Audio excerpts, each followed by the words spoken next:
Welcome, true believers, to Badwolf Comics. I'm your host, the Badwolf, and today, Badwolf Comics takes a trip to Westeros with the Game of Thrones graphic novels. Stick around, it's going to be fun.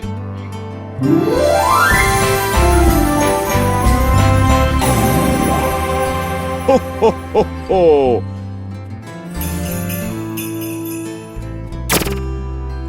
Welcome back, true believers, to another Badwolf Comics overview episode. Today we're going to take a look at the Game of Thrones graphic novels. Bottom Books went ahead and made these great graphic novels on the popular books and TV series. Now, these four books are the Game of Thrones, Volume 1, 2, 3, and 4. Now, this is all A Song of Ice and Fire. The first book was called Game of Thrones. For those that don't know, maybe you've just watched the show or didn't read the books, you didn't know, the series is in fact called A Song of Ice and Fire.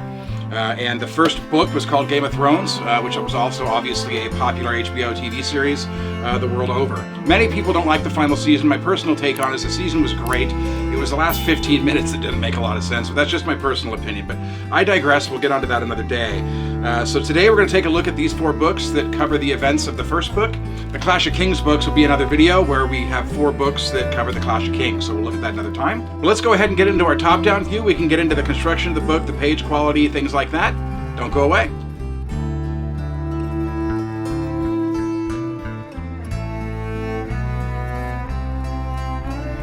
Alright, and here's our first book, George Martin Game of Thrones, Volume 1. Here's our spine. Pretty basic. And here's our back. I think at some point, if Roy's up for it, we might even look into doing some custom dust jackets for these. I just haven't really gotten into them yet. I don't even have bro darts on these yet, which I should, but they're an odd size, which is why. Now, my biggest complaint about these books is this.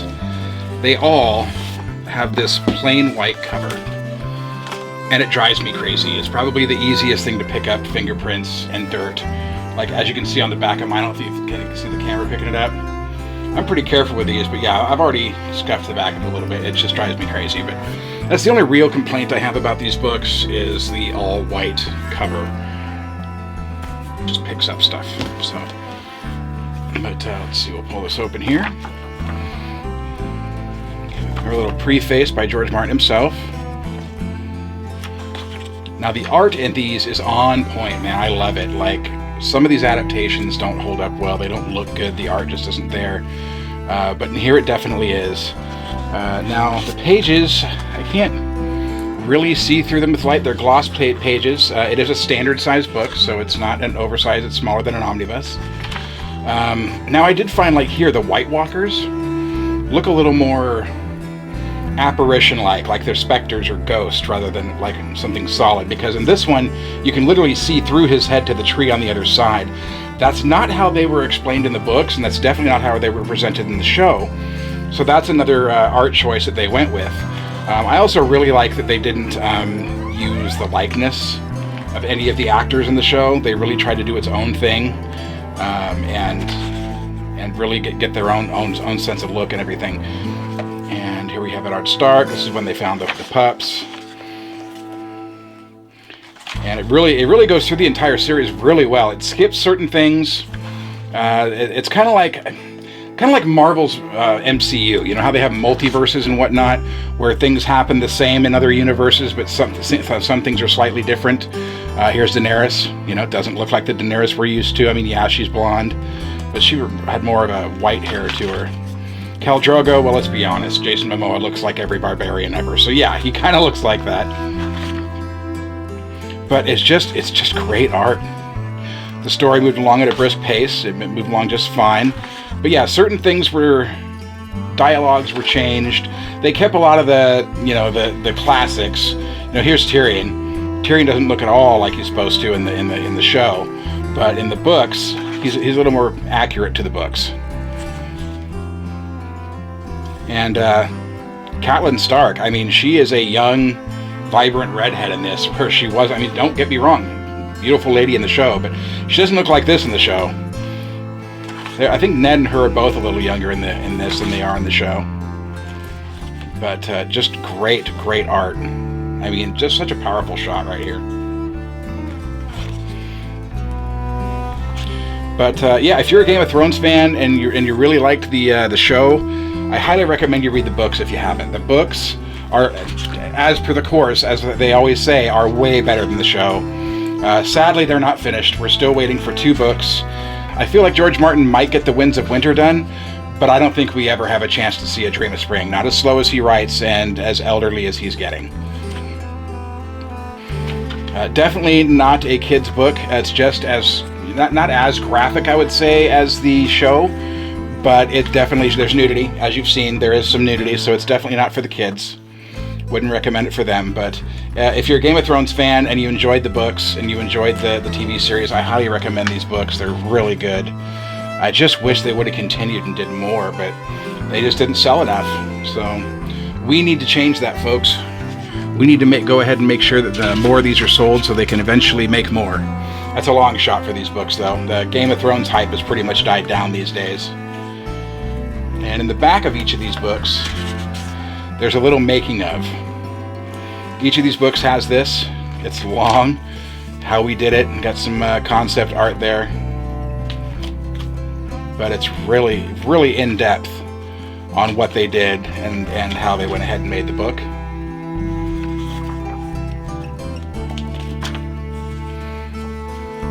Some of the things some of the story direction I agree with. Others I don't. I think they should have kept it, but they got to do their own little thing so people aren't reading the exact same story that they've watched or that they've read before.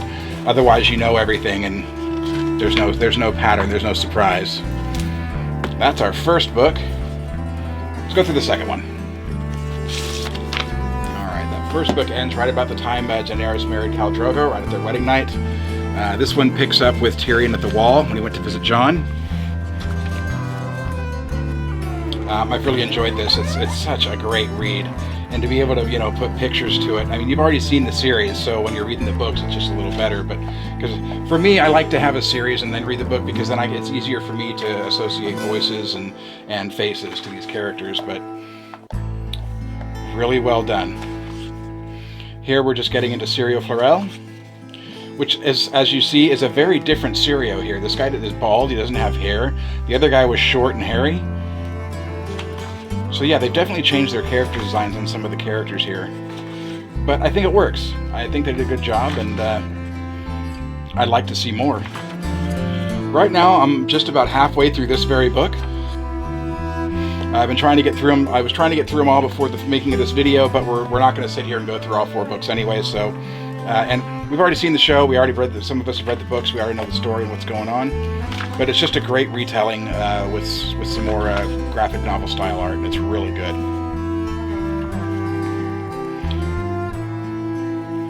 But what do you folks think? Is this something you might pick up? Is this something that you would like to see continue? Is this something that maybe you would like to see in a full omnibus format? There's my bookmark. So I'm a little further than halfway through. But phenomenal. This is one of my all-time favorite series of books and one of my all-time favorite TV shows. So when they saw that they had a graphic novel adaptation, it was really a no-brainer for me. And I would hope that more people pick them up, but sadly, like I said, the Game of Thrones hype has pretty much died down these days, so I don't see them doing any more. But we got a little bit of history here, some more extras and how they did it stuff. Every one of these books has one of these sections in the back that has the concept art and whatnot. Really great stuff.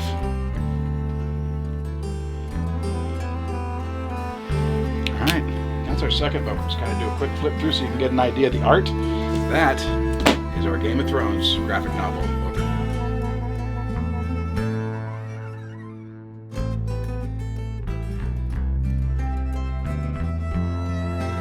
That was our overview for the Game of Thrones graphic novel by Badwolf Books.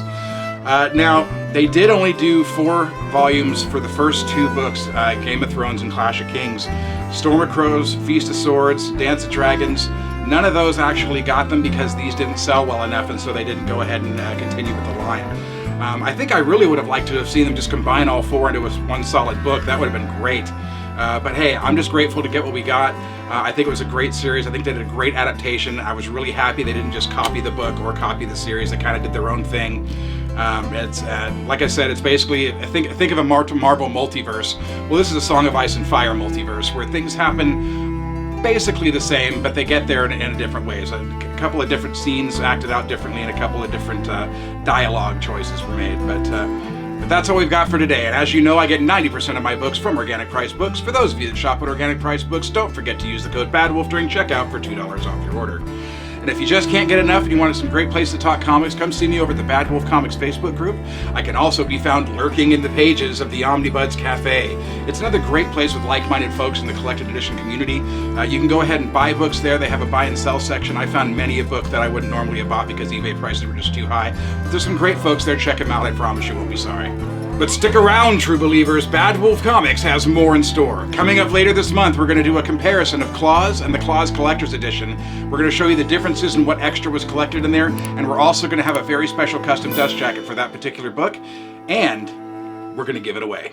So be sure you watch next week's video for rules on how to enter. Until then, I am the Bad Wolf. This is Bad Wolf Comics. Thanks for watching. We'll see you in the next one.